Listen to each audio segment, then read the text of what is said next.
Good morning everybody student. सभी प्यारे विद्यार्थियों को मेरा नमस्कार। सीसीए ऑनलाइन एजुकेशन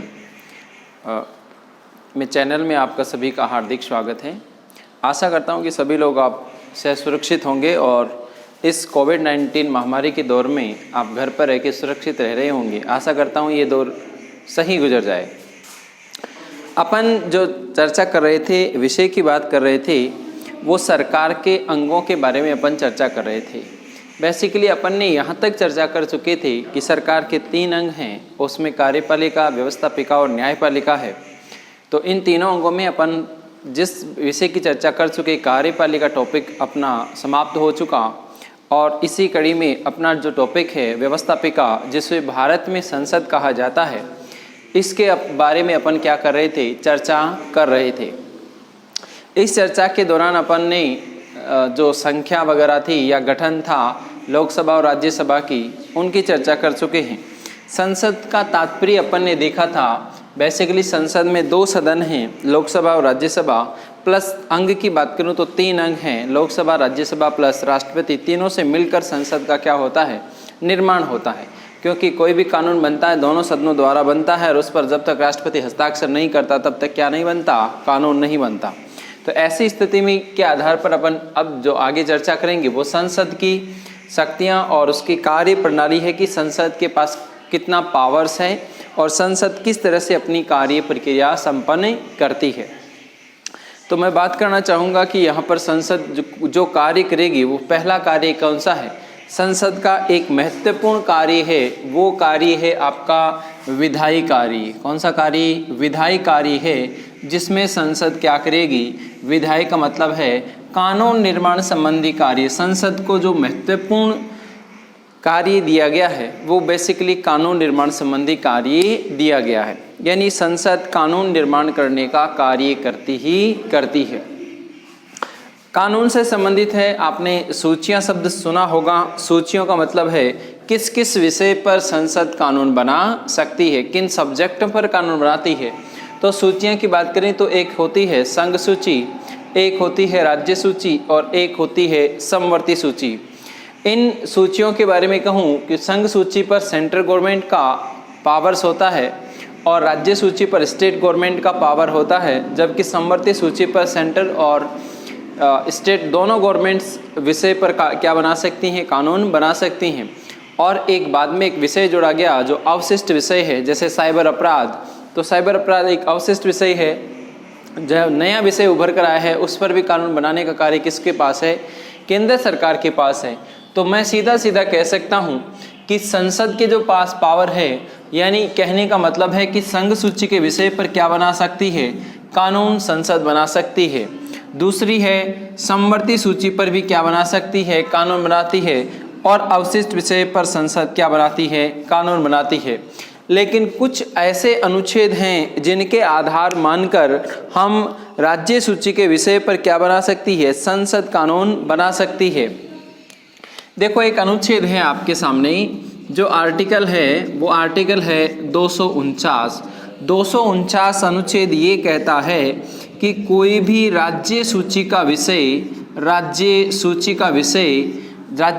विषय है, अगर राज्य सरकार ये चाहे कि इस पर कानून बनाने का अधिकार किसको दिया जाए, संसद को दिया जाए, तो अनुच्छेद 249 के तहत क्या किया जा सकता है, 249 के तहत राज्य सूची के विषय पर कानून बनाने का अधिकार किसके पास पहुंच जाता है, बेसिकली संसद के पास पहुंचे जाता है।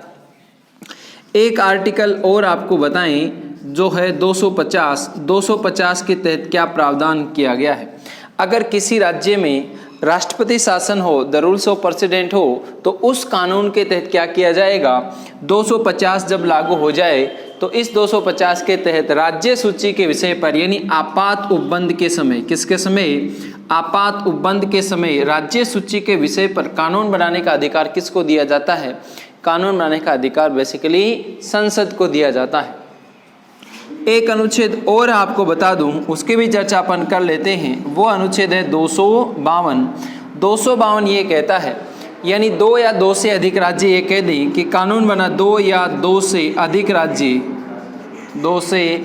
अधिक राज्य अगर कानून संबंधी कोई कानून नियम बनाए, उस कानून संबंधी नियम बनाने का पावर किसको दे दें, बेसिकली वो दे दें, वो संसद को दे दें, तो उस पर कानून बनाने की पावर किसके पास पहुंच जाती है, वो कानून बनाने की शक्ति भी किसके पास पहुंचती है, वो संसद के पास पहुंच जाती है।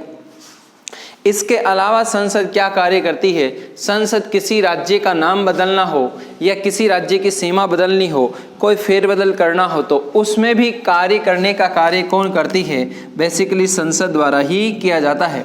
यानी किसी राज्य की या स्टेट का क्या करना है, नाम बदलना है, सीमा बदलनी है, या फिर कोई अन्य कुछ परिवर्तन करना है उसमें क्षेत्र संबंधी, तो ऐसे कार्य करेगी वो कौन करेगी, वो संसद ही कर सकती है। इसके अलावा और बात करूं यहाँ पर, तो अगर संसद उच्चतम न्यायालय है, जो सुप्रीम कोर्ट में अभी न्यायाधीशों की संख्या में परिवर्तन हुआ है, वो परिवर्तन न्यायाधीशों की संख्या में परिवर्तन करने का जो कार्य है, संख्या में वृद्धि करने का, वो भी कौन करती है, संसद ही करती है। जैसे एक मुख्य न्यायाधीश होता है, उसके अलावा यहाँ पर बात करें तो 30 न्यायाधीश हुआ करते थे, अभी संसद ने परिवर्तन किया है जिसमें एक मुख्य न्यायाधीश और 33 अन्य न्यायाधीश होंगे, कुल संख्या कितनी हो जाएगी, 34 न्यायाधीशों की संख्या हो जाएगी। तो ये कार्य परिवर्तन करने का संबंध किसने किया है, संसद ने ही किया है। एक बात और मैं यहाँ पर बताना चाहता हूँ, अगर किसी राज्य में विधान परिषद का क्या करना है, विधान परिषद, देखो नाम सुना होगा, कुछ राज्यों में ही है विधान परिषद।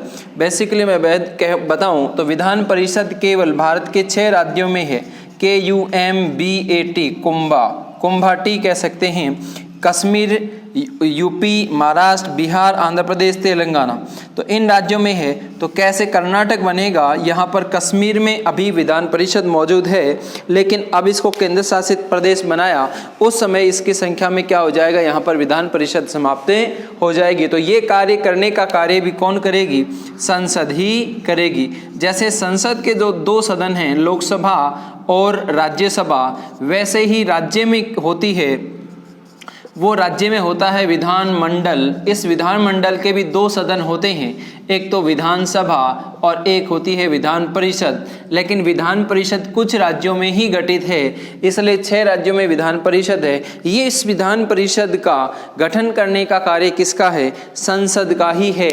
और दूसरी बात कह दूं, अगर इसको समाप्त करने की बात हो तो संसद ही क्या कर सकती है, समाप्त कर सकती है। इसका मतलब ये है कि संसद का जो सबसे महत्वपूर्ण कार्य है वो कानून निर्माण संबंधी कार्य है। पूरे देश के लिए कानून बनाने की जो पावर्स है वो संसद के पास है।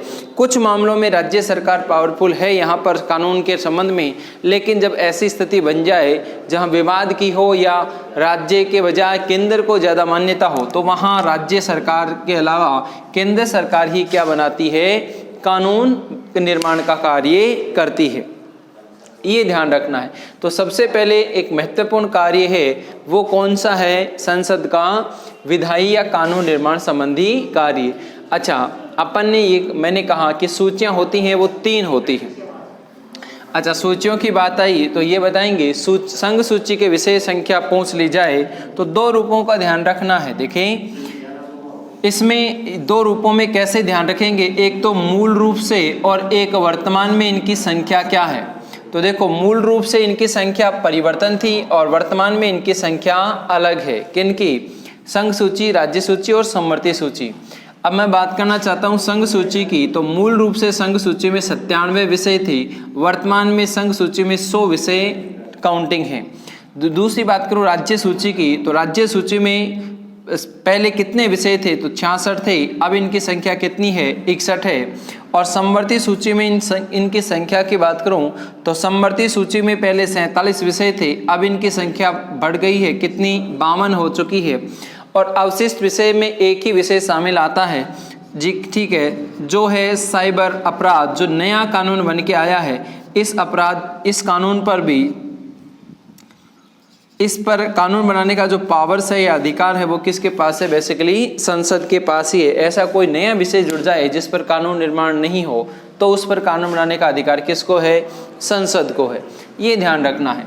तो इसका मतलब, कहने का मतलब है कि सीधा सीधा संसद के पास है तीनों विषयों पर कानून बनाने का अधिकार। ये ध्यान रखना है।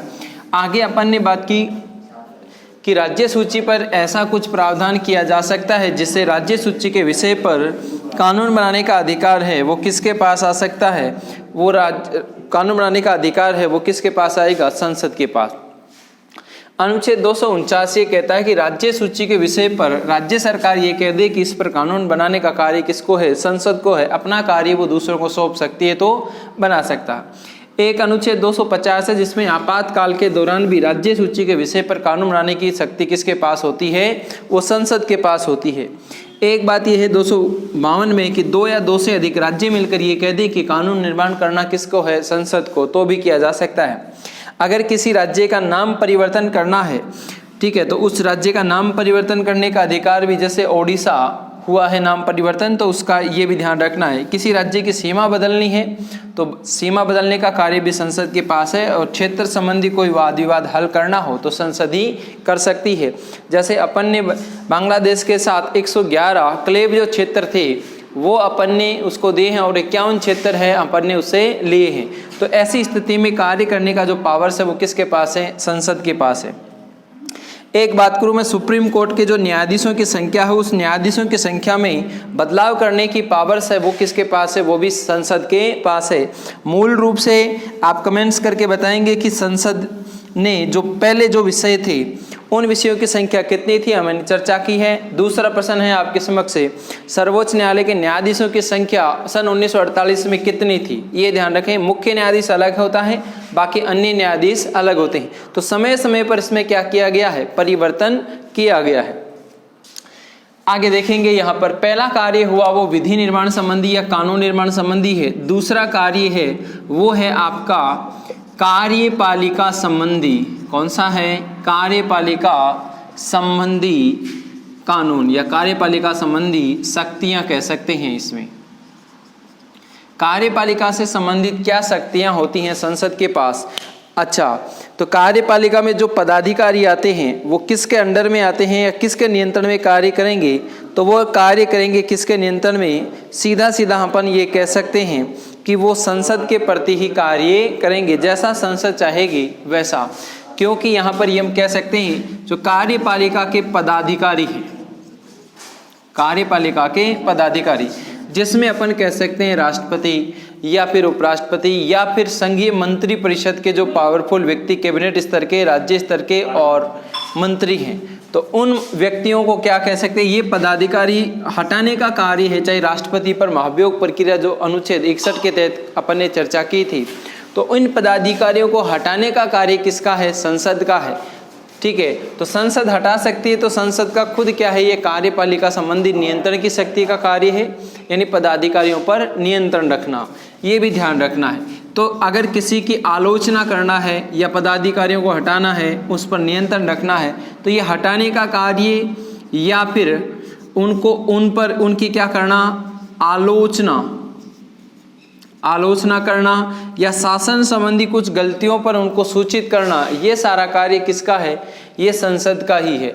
और दूसरी बात कह दूं, कार्यपालिका हमेशा किसके प्रति उत्तरदायी होती है, यानी जो संघीय मंत्री परिषद है, यानी अब मैं कह दूं कार्यपालिका में एक चीज आती है जो मंत्री परिषद आती है, और ये मंत्री परिषद किसके प्रति क्या होती है, उत्तरदायी होती है। तो ये उत्तरदायी होती है, वो हमेशा किसके प्रति उत्तरदायी रहती है, संसद के प्रति, या ऑप्शन आपको मिल सकता है लोकसभा के प्रति क्या रहती है, हमेशा उत्तरदायी रहती है। तो इस प्रकार से जो ये शक्ति बनती है वो कार्यपालिका की क्या बनती है, बेसिकली एक प्रकार से ये कार्य करती है कि कार्यपालिका पर नियंत्रण संबंधी कार्य भी किसका होता है, वो होता है किसका, संसद का ही रहता है। किसी सदस्य को नीति संबंधी प्रश्न पूछना या फिर किसी अन्य प्रकार के कार्य करना, ये सारे कार्य किस पर करती है, संसद ही करती है। या फिर मैं कह दूं कार्यपालिका नियंत्रण के अंतर्गत लोकसभा आयोग, भारत सरकार के नियंत्रण, महालेखा परीक्षक, महान्यायवादी या अन्य आयोग, भाषा आयोग, अल्पसंख्यक आयोग, इन सभी पर जो नियंत्रण का कार्य है वो भी किसका है, बेसिकली अपन बात करें तो वो संसद का ही कार्य है। ये ध्यान रखना है, क्योंकि वो उन आयोगों की क्या लेती है, रिपोर्ट लेती है, और उन रिपोर्टों की क्या करती है, वो जांच भी करती है। यानी सभी आयोग हैं, इन आयोगों से क्या लेती है, रिपोर्ट लेती है और उस रिपोर्ट की जांच करती है। और जांच कौन करती है, मैंने फिर कह दिया, संसद ही इनकी क्या करती है, जांच करती है। कोई कमेटी बनती है वो संसद में से बनती है, कोई कमेटी बनती है वो संसद में से बनती है, चाहे वो 3 सदस्य हो चाहे वो 4 सदस्य हो, और उसकी क्या करती है, जांच करती है और उस पर क्या देती है, फिर वापस पुनर्निवेश के आधार पर एक रिपोर्ट देती है। तो अपन ने आज जो चर्चा की इस पॉइंट में वो ये है कि कार्यपालिका संबंधी शक्तियां क्या होती हैं संसद के पास, उसकी चर्चा की। पहले अपन ने विधायी कार्य बताया, शक्तियां बताई। तो यानी कहने का मतलब प्रमुख जो पदाधिकारी हैं उनको, उनसे संबंधित जो कार्य है वो कार्यपालिका से है। ठीक है, प्रश्न पूछना। एक है मंत्री परिषद के प्रति हमेशा संसद जो है वो लोकसभा या संसद के प्रति उत्तरदायी होती है और सभी आयोगों की रिपोर्ट लेकर उनकी क्या करती है, जांच करती है। तो ये कार्य किस में आता है प्यारे विद्यार्थियों, ये संसद का दूसरा कार्य है। तीसरे कार्य की अपन चर्चा करेंगे, वो कार्य आएगा आपका वित्तीय कार्य आता है। यानी संसद का राष्ट्रीय वित्त पर हमेशा नियंत्रण रहता है, चाहे कर संबंधी, अनुदान संबंधी मांग हो या फिर अन्य किसी प्रकार की क्या हो, अन्य प्रकार की क्या हो, जांच हो। तो तीसरा और महत्वपूर्ण जो कार्य है वो है वित्तीय कार्य। कौन सा कार्य है, वित्तीय कार्य या वित्तीय शक्तियां। तो इसका मतलब संसद के पास वित्तीय क्या शक्ति है, तो अपन कह सकते हैं सभी प्रकार के जो कर हैं, ठीक है, पूर्ण नियंत्रण पहले राष्ट्रीय वित्त पर हमेशा संसद का ही नियंत्रण रहता है। पहली बात तो जो राष्ट्रीय वित्त है उस राष्ट्रीय वित्त पर नियंत्रण है, वो नियंत्रण किसका है, वो संसद का ही नियंत्रण है। दूसरी अपन बात करें यहाँ पर, अगर कर संबंधी बात हो, कर संबंधी या फिर मैं कह दूँ, ठीक है, या फिर अनुदान संबंधी, अनुदान संबंधी कुछ मांगे हैं, मांग हो, तो इन मांगों के बारे में भी बात करूं तो ये सारे कार्य हैं वो किसके हैं, संसद ही संपन्न करती है। एक बात और ध्यान रखनी है सभी विद्यार्थियों, संसद प्राक्कलन समिति और लेखा समिति की नियुक्ति करती है और नियंत्रण मालिका परीक्षक के द्वारा ही उचित कार्यवाही करती है। तो इसका मतलब कह दूं, एक तो प्राक्कलन समिति है, प्राक्कलन समिति, एक है वो है लोक लेखा समिति यानी PLI, ठीक है। तो इसका मतलब ये सारे हैं वो सभी नियंत्रण मालिका परीक्षक, ये सभी उचित कार्यवाही उनके आधार पर करते हैं। तो ये कार्य क्या कहलाते हैं, ये कार्य बेसिकली संसद के कौन से कार्य कहलाते हैं, ये संसद के कार्य कहलाएंगे। कौन से कार्य कहलाएंगे सभी विद्यार्थियों, ये कार्य संसद के वित्तीय कार्य कहलाएंगे। एक और बड़ा ही महत्वपूर्ण कार्य और है जिसकी अपन चर्चा करेंगे, वो कार्य है संसद का कौन सा, संविधान संशोधन संबंधी कार्य। उसकी थोड़ी डिटेल ध्यान रखनी पड़ेगी कि संविधान में संशोधन कितने रूपों में किया जाता है, तो ये भी ध्यान रखना है, ठीक है। इस पर जैसे वित्त पर की बात की तो वित्तीय नियंत्रण की भी अपन ने चर्चा कर ली। चौथी जो शक्ति है वो है संविधान संशोधन की शक्ति। अच्छा, आप संविधान संशोधन की बात करें तो थोड़ी विस्तृत रूप से चर्चा करेंगे। तो तीसरा और चौथा कार्य है वो है संविधान संशोधन की शक्ति, संविधान संशोधन की शक्ति, इसकी भी चर्चा करेंगे। वैसे कि अपन को ये ध्यान रखना पड़ेगा। अच्छा, संविधान संशोधन किस अनुच्छेद के तहत होता है, सभी प्यारे विद्यार्थी कमेंट्स करेंगे। संविधान संशोधन किस अनुच्छेद के तहत होता है और किस भाग में होता है। तो देखो, संविधान में संशोधन है जो एक संविधान का भाग है, भाग 20, और अनुच्छेद की मैंने आपको बात की तो आर्टिकल है वो 368 के तहत क्या होता है, अनुच्छेद 368 के तहत क्या होता है, संविधान में संशोधन किया जाता है। ये भी ध्यान रखना है, संविधान में क्या किया जाता है, संशोधन किया जाता है, ठीक है। एक बात ये ध्यान रखनी है, संविधान में संशोधन, मूल रूप से संविधान की बात करूं, किसी चीज में परिवर्तन करने की जो शक्ति है वो संविधान संशोधन है।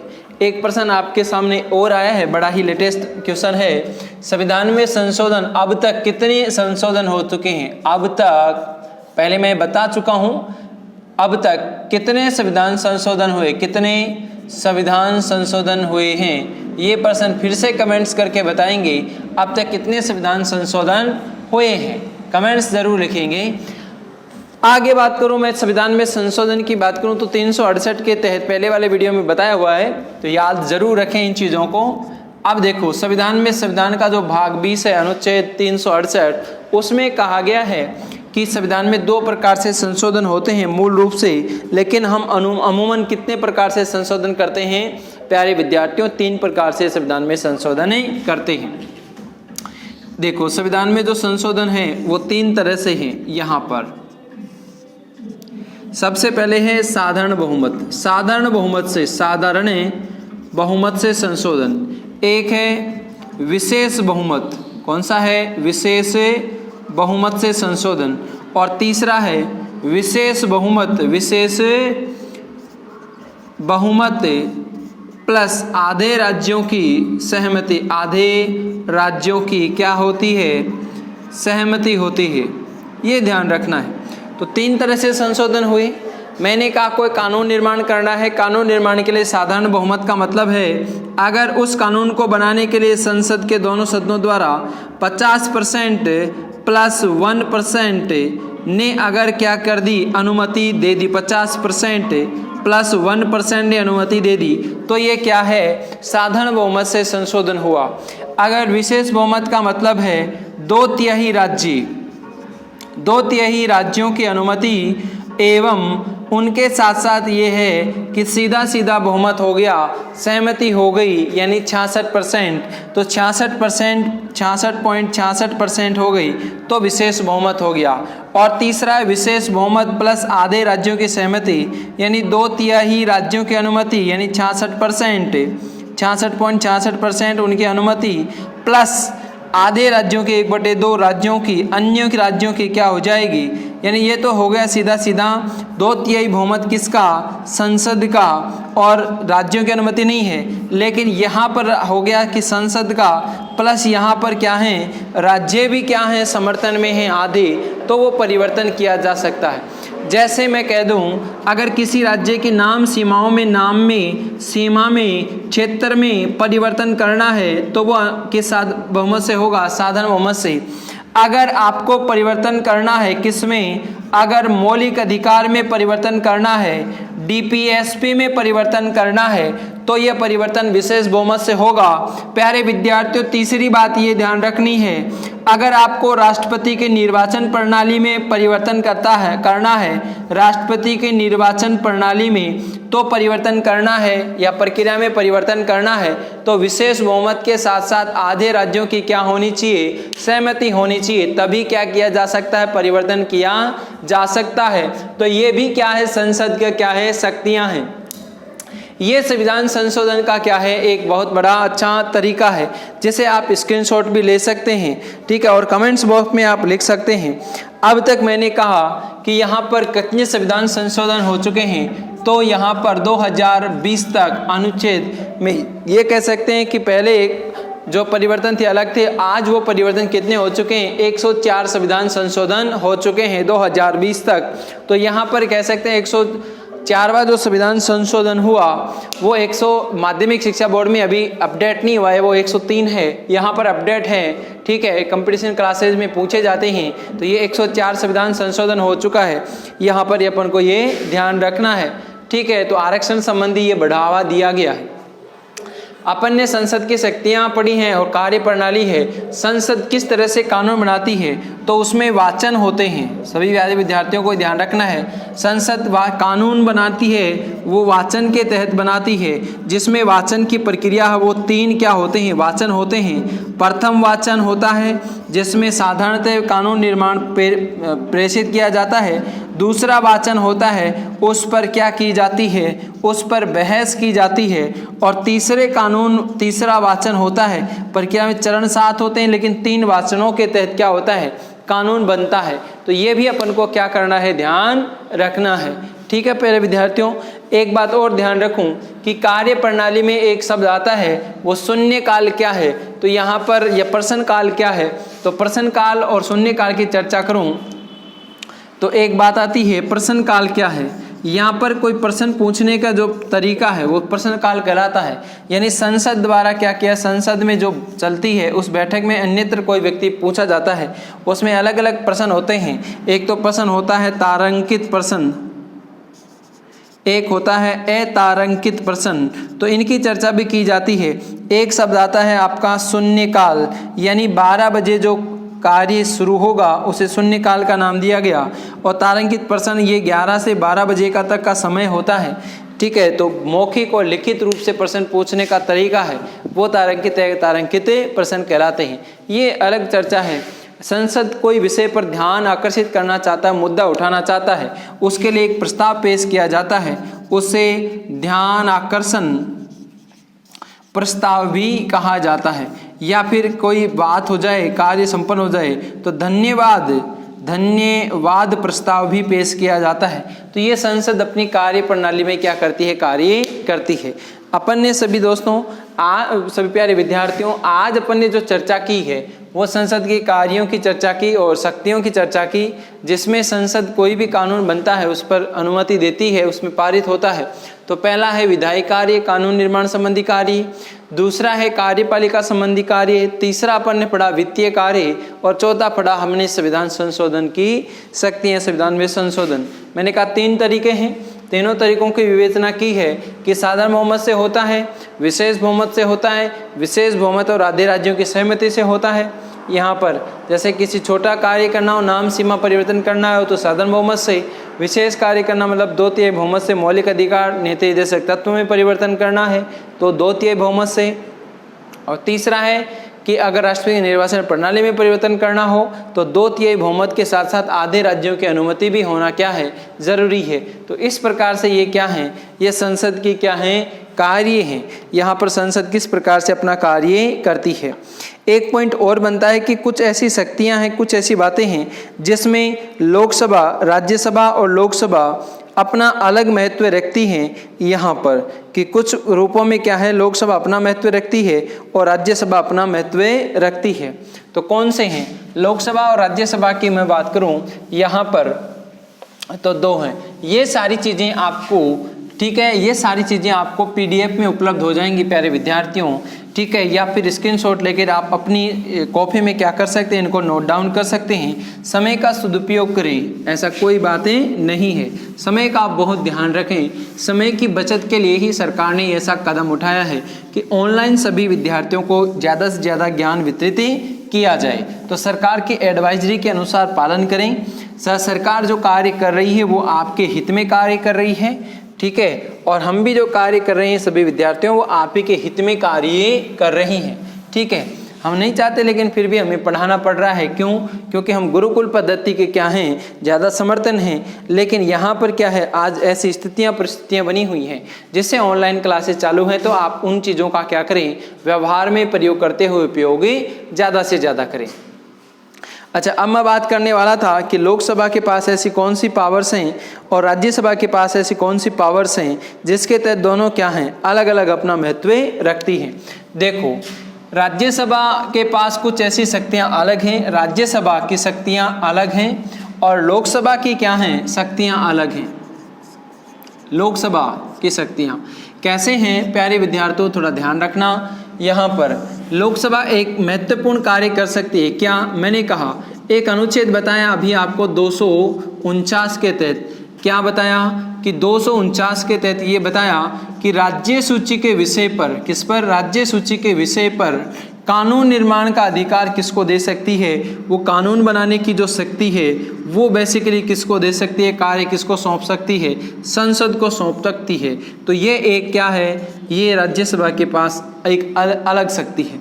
अनुच्छेद 312 के तहत मैं बता दूं, इसका ये ध्यान रखना है, अखिल भारतीय सेवाओं का, किसका, अखिल भारतीय सेवाओं का गठन करने का जो कार्य है वो किसके द्वारा किया जाता है, वो प्यारे विद्यार्थियों वो हमेशा राज्यसभा के तहत ही किया जाता है।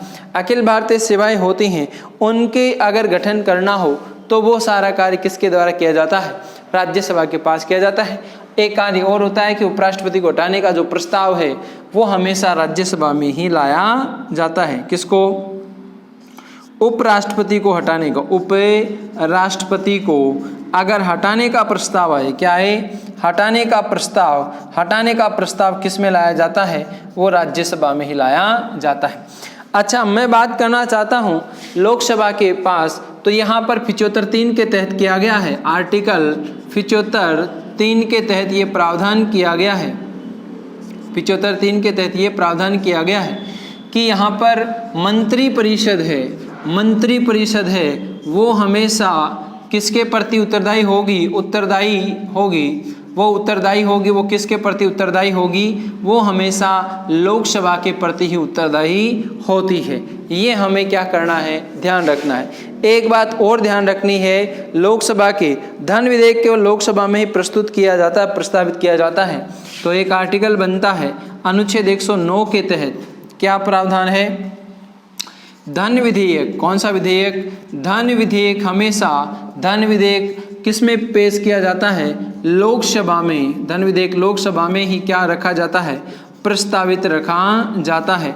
अगर संयुक्त बैठक का आयोजन होता है तो बहुमत हमेशा किसके पास रहता है प्यारे विद्यार्थियों, बहुमत की जीत होती है, बहुमत हमेशा किसके पास रहता है, लोकसभा के पास ही रहता है। तो लोकसभा ही क्या रखती है, अपना ज़्यादा महत्व रखती है, लोकसभा ही जनता से जुड़ा हुआ सदन होता है।